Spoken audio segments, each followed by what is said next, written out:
Hello and welcome to Awakening the Blog. Today I'm here in this lovely scenery in the Loveland area in Colorado with a beautiful lake behind me, the Rocky Mountains to the one side, and just a wonderful landscape. I'll let you see it at the end of the blog. Today basically I want to talk about how our perception is directly proportional to our mindset and the openness we have about things in life. And this comes from a photo a friend of mine uploaded in his Facebook, which was a beautiful scenery of one of Ecuador's most amazing volcano, which is the Cotopaxi. It's an active volcano, beautiful snow volcano, and it was at night showing the Milky Way. And when I saw the photo, I told him, what did you do? Because we can't see the Milky Way from our country in the cities because the light of the cities rob the lights of the sky. So I was doubtful that maybe it was some sort of Photoshop kind of thing.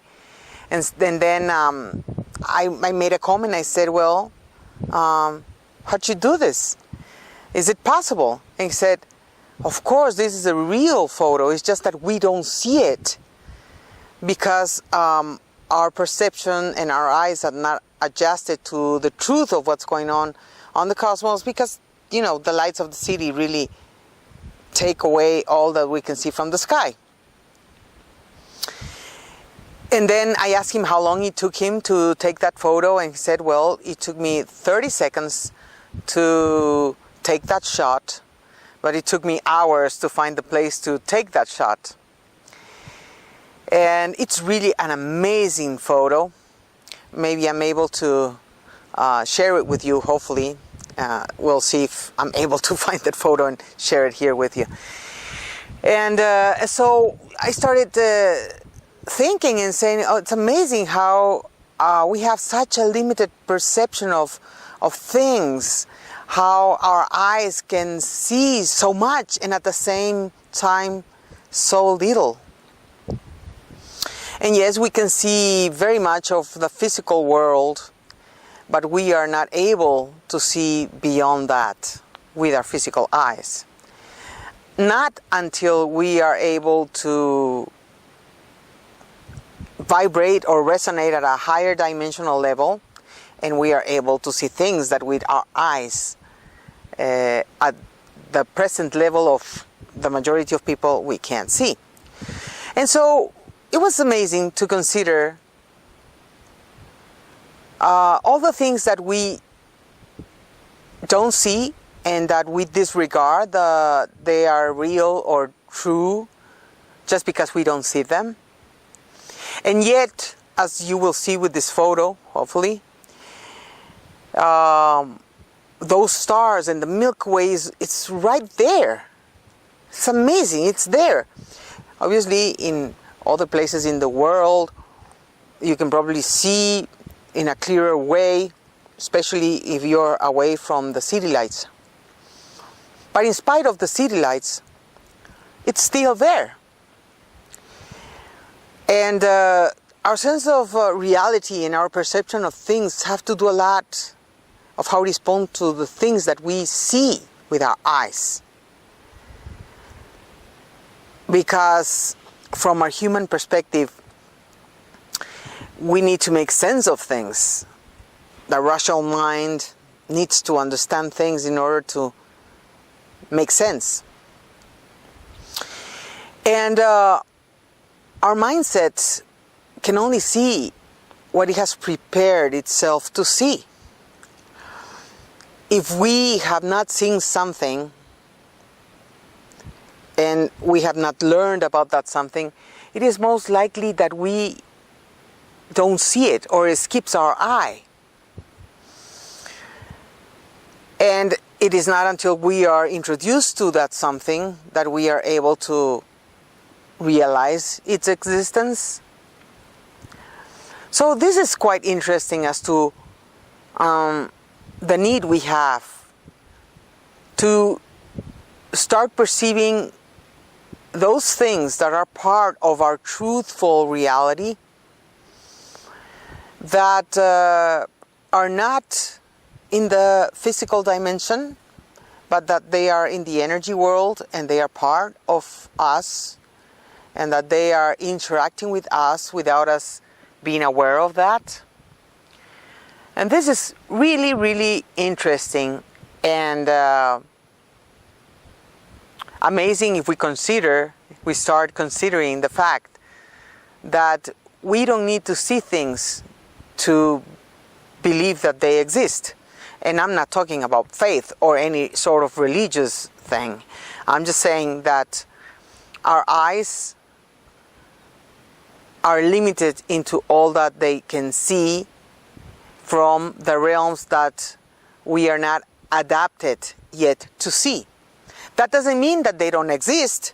The light beings, the ascended masters, and all those kinds of experiences that many people think that that's created by our illusion. Why would we consider they are an illusion just because we don't see them? We can have telepathic communications, we can have amazing experiences with beings from other dimensions without even realizing that they are interacting with us. I believe that even many of us, and I can say all of us, can function as a medium used by light beings or higher dimensional beings to do something for others.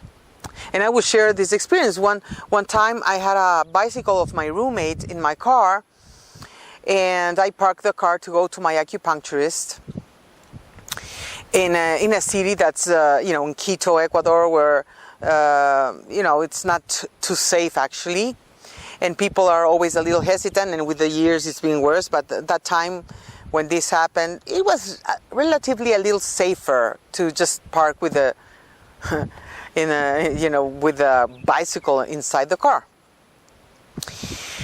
And suddenly somebody came to the practice asking, is there anybody who owns this red Daihatsu car? And I said, well, yeah, it's my car. And says, well, somebody's trying to rob your bicycle, and they broke into the car. So, I was so shocked, and I went running to the car, and there was a couple that stayed next to the car until I arrived.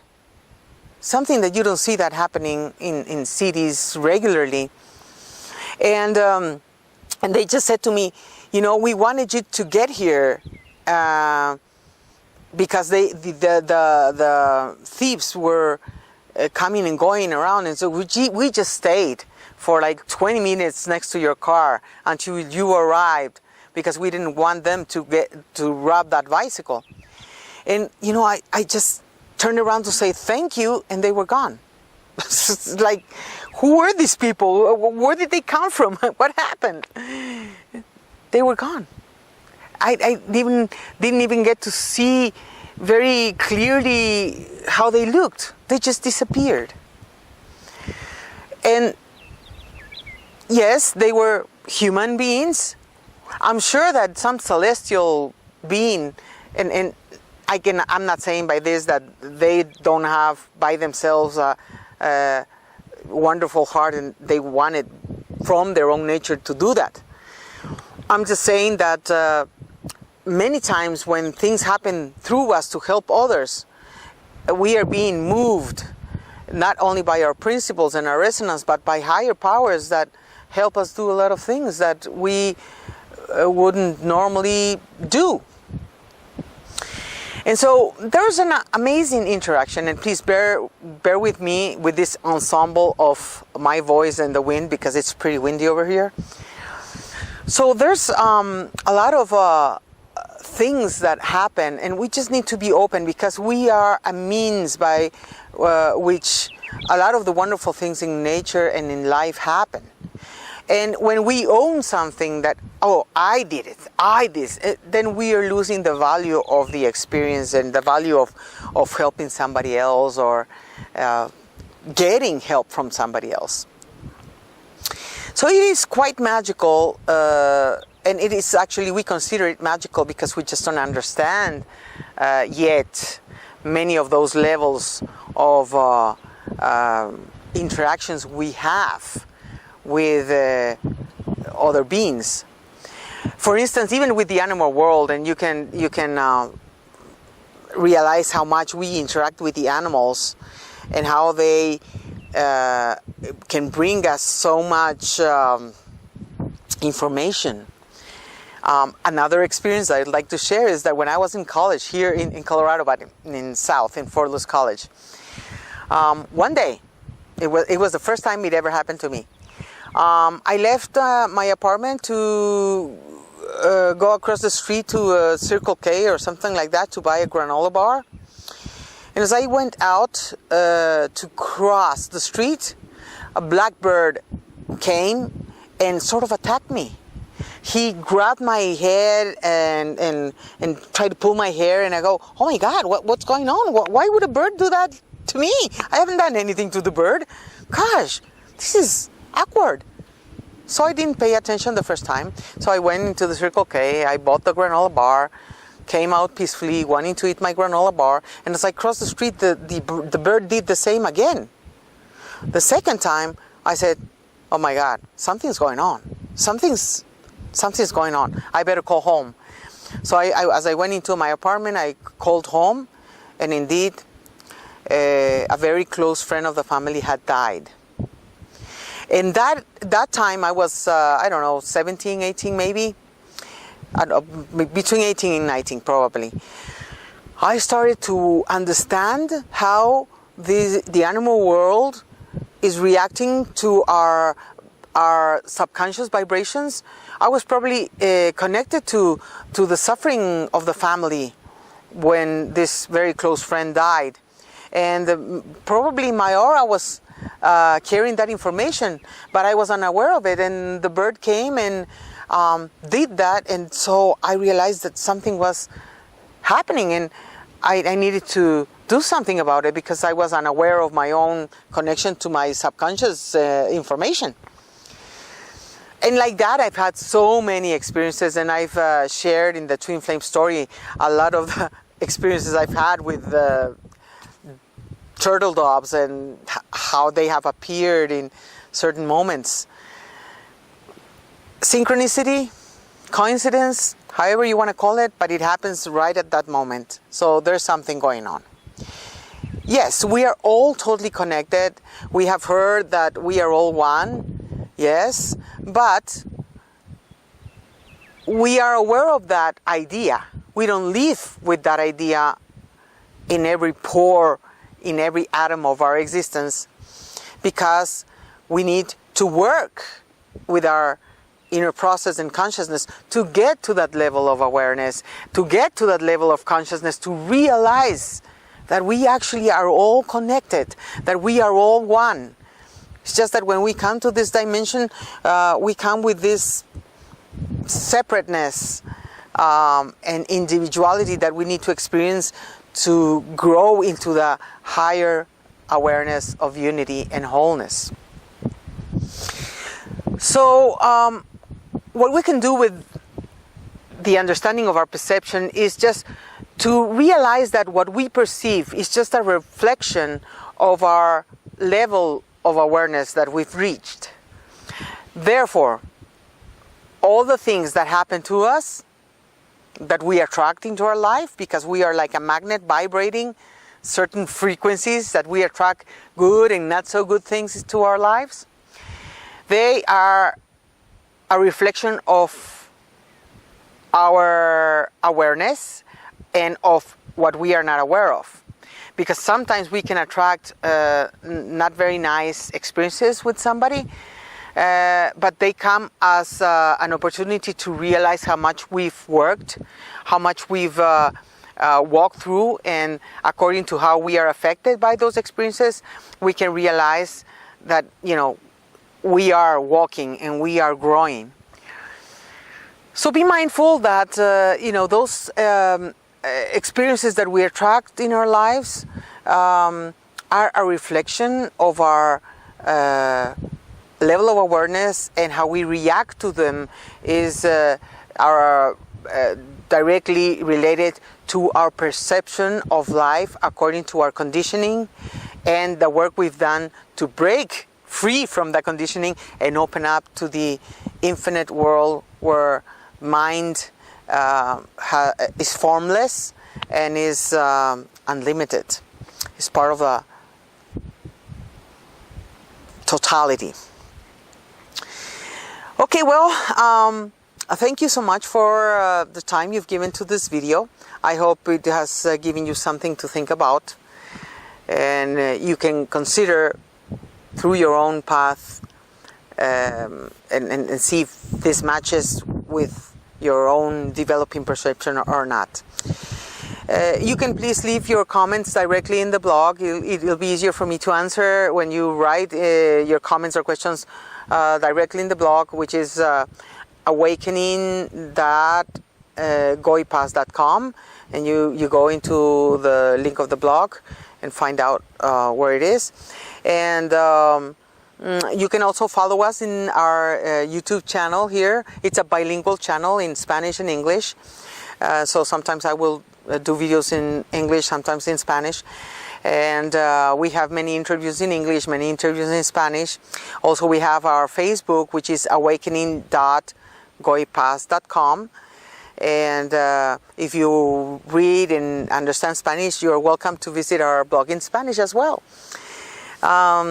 We have also a radio station, which is an online station, which is also bilingual. And you can enjoy the music of the world in the different genres that we've been able to match together in our programming. Hope we enjoy it. It's sereradio.com. I'll let you know here the website, so you can enter and listen to it. Okay, thank you, and I'll leave you now with some sceneries of this landscape that's so beautiful. I'm so glad I'm here and lucky to be here too. It's like amazing place here in Colorado. Until then.